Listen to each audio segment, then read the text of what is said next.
Hello mga ka-anime! Welcome back sa ating channel. At bago tayo mag-umpisa sa panibagong kwento, mag-i-intro muna tayo.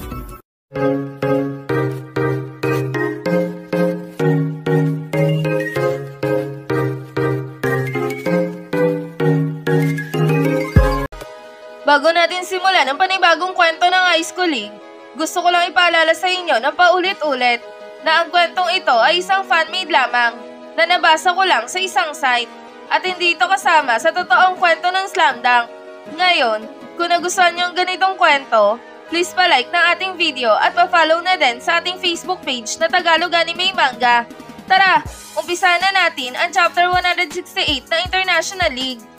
Natapos na nga ang laban sa pagitan ng Shouko at Ryukufu at ang aabante para sa semifinals ay ang kupunan ng Shouko. Sa kabilang banda naman, ang mga malalaro ng Shouko ay nakarating na nga sa kanilang tinutuluyan. At dito ay agad na pinunta ni Kogure itong si Akagi upang kausapin ito. Akagi, may tanong lang ako. Sa tingin mo ba makakaya mo agad na maglaro bukas? Yan ang pagtatanong na sabi ni Kogure. Oo naman Kogure, tandaan mo, nakapagpahinga ako ng buong second half kaya naman hindi ako napagod ng gusto. Kaya siguradong kayang-kaya ko maglaro bukas hanggang sa matapos ang laban. At hindi tayo pwedeng matalo bukas dahil pag nagawa nating makalusot sa ating kalaban bukas, siguradong pasok na tayo sa finals at malapit na nating makamit ang ikalawang tropeyo natin. Pero syempre, hindi ko talaga maiwasan na hindi mag-alala dahil siguradong malakas din ang ating susunod na mga kalaban dahil hindi naman sila makakapasok sa semifinals kung hindi sila malalakas. Yan naman ang sabi ni Akagi. Sabay tumayo ito at lumabas ng kanilang silid. Nalabis na ipinagtaka talaga ng ibang manlalaro ng Shouko. Sa tingin mo Fujima, okay lang kaya yang si Akagi? Yan ang pagtatanong na sabi ni Kogure. Sa palagay ko, mukhang okay naman itong si Akagi. Pero bakas talaga sa kanyang muka ang kaba para bukas sa laban natin. Yan kasi ang aking napapansin sa kanyang kilos. Yan ang sabi ni Fujima na biglang nagsalita itong si Maki. Alam nyo, kahit naman sino kakabahan pagdating sa semifinals dahil dito napapasok ang mga pressure sa utak natin. Dahil na nga sa kapag natalo tayo, masasayang ang lahat ng ating pinaghirapan para makarating dito. Kaya naman, hindi ko masisisi itong si Akagi kung kabahan man ito para bukas. Yan ang sabi ni Maki. Habang itong si Mitsumi naman ay napabulong sa kanyang sarili. Kahit ako Akagi, kinakabahan bukas dahil nasa semifinals na tayo at natatakot ako na baka matalo tayo bukas. Pero gagawin ko ang lahat para hindi lamang tayo matalo sa susunod nating mga kalaban. Yan ang sabi ni Mitsui sa kanyang sarili. Sa kabilang banda naman, itong si Hanamichi ay hindi mapakali dahil na nga may hinahanap ito sa kanyang bag. Asa na ba yun? Bakit wala dito? Nilagay ko lang naman yun sa ilalim ng mga damit ko ah. Kaya naman, bakit wala dito yun? Hindi pwedeng mawala yun dahil sobrang importante nun sa akin. Napakahirap pa naman kumuha ng ganon. Kaya naman, hindi pwedeng mawala yun dito. Yan ang sabi ni Hanamichi na talaga namang naghahanap sa kanyang bag. Nang biglang dumating itong si Ryota, sabay tinanong itong si Hanamichi. Hoy Hanamichi, ano ba yung ginagawa mo? At bakit nakakalat yung mga gamit mo sa sahig? Yan ang pagtatanong ni Ryota. Wala kulot. May nahanap lang talaga ako. Sige na, matulog ka na dyan at ako nang bahalang maghanap doon. Yan naman ang sabi ni Hanamichi. Ganun ba? O sige, kung ganun naman pala, edi itatapon ko na lang itong mga picture ni Haruko na nakita ko sa CR kanina. Mukhang wala namang may-ari na ito eh. Sige na, itatapon ko na muna to ah. Yan naman ang sabi ni Ryota. Habang itong si Hanamichi naman ay biglang kuminang ang mamata. Sabay akbay kay Ryota ng mahigpit. Hoy kulot, akin yan. Yan ata yung naiwan ko sa CR. At oo, yan talagang hinahanap ko kanina pa. Huwag kang maingay kulot ah. Ayoko malaman ng iba na may larawan ako ni Haruko. Kaya naman, akin na yan kulot. Sige na. Yan naman ang sabi ni Hanamichi na talaga namang nakangiti kay Ryota. Habang itong si Ryota naman ay biglang kuminang din ang mata at tila ba meron itong naiisip na kalokohan. O sige Hanamichi, ibibigay ko sa iyo mga litrato nitong si Haruko. Ngunit, sa isang kondisyon muna. Yan ang nakangising sabi ni Ryota. Ano naman yun kulot? Sabihin mo na dali at baka malukot ang litrato ng Haruko ko. Yan naman ang sabi ni Hanamichi. O sige, ito ang aking kondisyon. Yan naman ang sabi ni Ryota. Sabay bumulong na kay Hanamichi.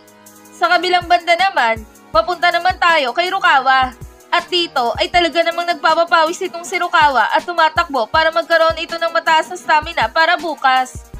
Kailangan ko magpakondisyon ng gusto dahil semifinals na bukas. Kailangan ibigay ko ang lahat doon upang kami ang umabante sa finals. Hindi kami pwedeng malaglag bukas, lalo na't hindi ako nakapaglaro ng second game sa aming kupunan. Kaya naman, kailangan ko makabawi sa kanila at kailangan malaki ang maiambag ko sa aming kupunan. Yan ang sabi ni Rukawa sa kanyang sarili habang nagja-jogging ito. Sa kabilang banda naman, itong si Ayako at Coach Hansay ay nag-uusap para sa laban nila bukas. Coach Hansay, mukhang malakas-lakas ang ating mga kalaban ah. Dream Team ang nanalo laban sa Shukuge. Kaya naman, ang mga kalaban natin bukas ay yung kupunan ng Dream Team. At balita ko, meron silang manlalaro na kasing lakas ng stamina nitong si Hanamichi at mataas din daw itong tumalon. At balita ko din, tinambakan ng Dream Team ang kanilang kalaban ng mahigit 30 points. Kaya naman, siguradong malalakas ang ating kalaban bukas. Yan ang sabi ni Ayako. Tama ka nga dyan, Ayako. Malakas talaga ang ating mga kalaban. At dahil nasa semifinals na tayo, expected ko na mahihirapan tayo bukas. Kaya naman, hindi ko na pinalaro itong sila Akagi, Ryota, Mitsui at Rukawa kanina. Dahil gusto ko meron silang sapat na pahinga para sa laban natin sa semifinals.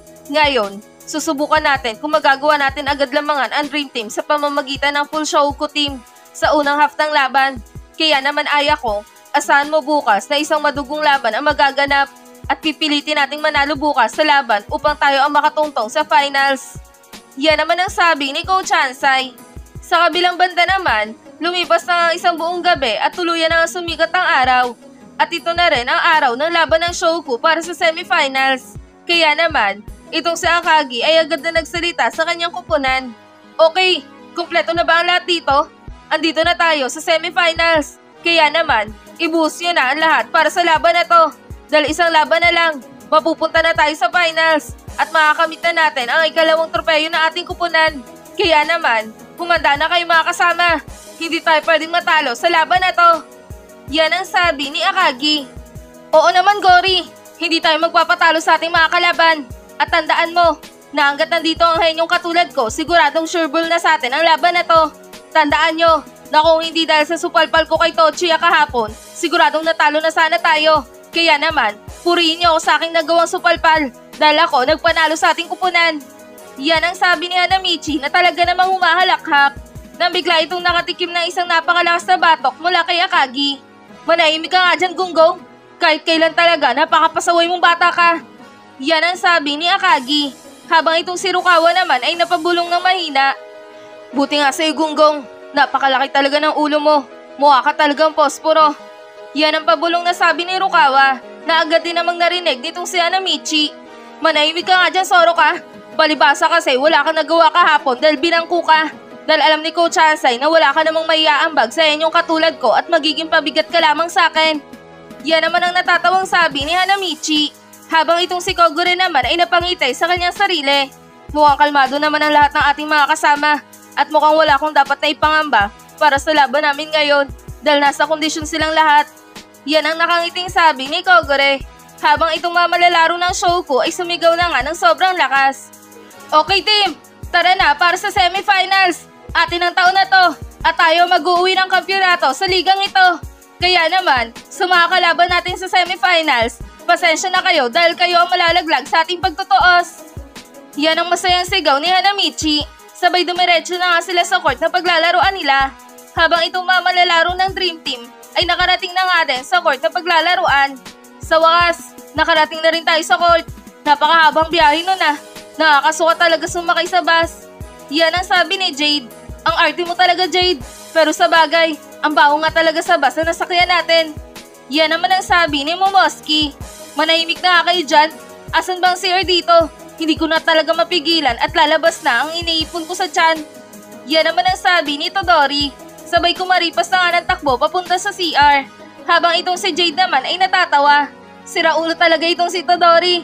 Sinabihan ko na kasing mag-CR muna bago umalis eh. Tigas talaga ng ulo.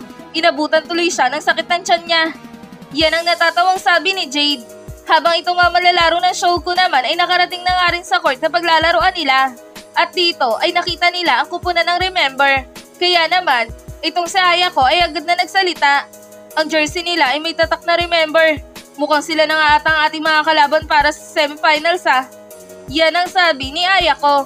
Aba, sila pala ang ating mga kalaban. Tignan nyo yung isa nila.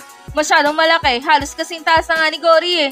At ang ibang manlalaro nila ay matataas din maliban lang sa mukhang pato na yon na bansot din na katulad ni Kulot. Yan ang sabi ni Hanamichi. Tama ka nga Hanamichi, pero mukhang malalakas nga talaga sila. Mapapalaban ata talaga tayo dito ah.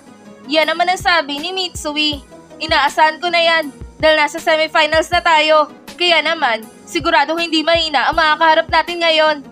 Yan naman ang sabi ni Ryota. Tignan nyo, parang kampante ata ang mga manlalaro ng Dream Team ah. Hindi ata sila natatakot na makakaharap tayo sa semifinals. Yan ang sabi ni Hanamichi. Hayaan mo na sila Hanamichi. Gulatin na lang natin sila mamaya kapag nagsimula na ang laban.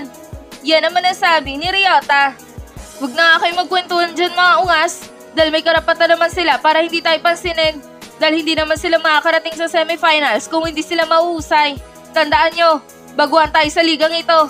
Kaya naman, hindi na nakakapagtaka kung maliitin tayo ng mga manlalaro na ilang beses nang nakasali sa ligang ito. Yan naman ang sabi ni Akagi. Mahina ba tayo, Gory? E di kung gano'n naman pala, e di magpapakilala ako agad sa kanila. Para naman maramdaman agad nila kung gaano nga ba kalakas ang mga manlalaro ng Shouko. Yan naman ang seryosong sabi ni Hanamichi. At dito na nagtatapos ang Chapter 168 ng International League.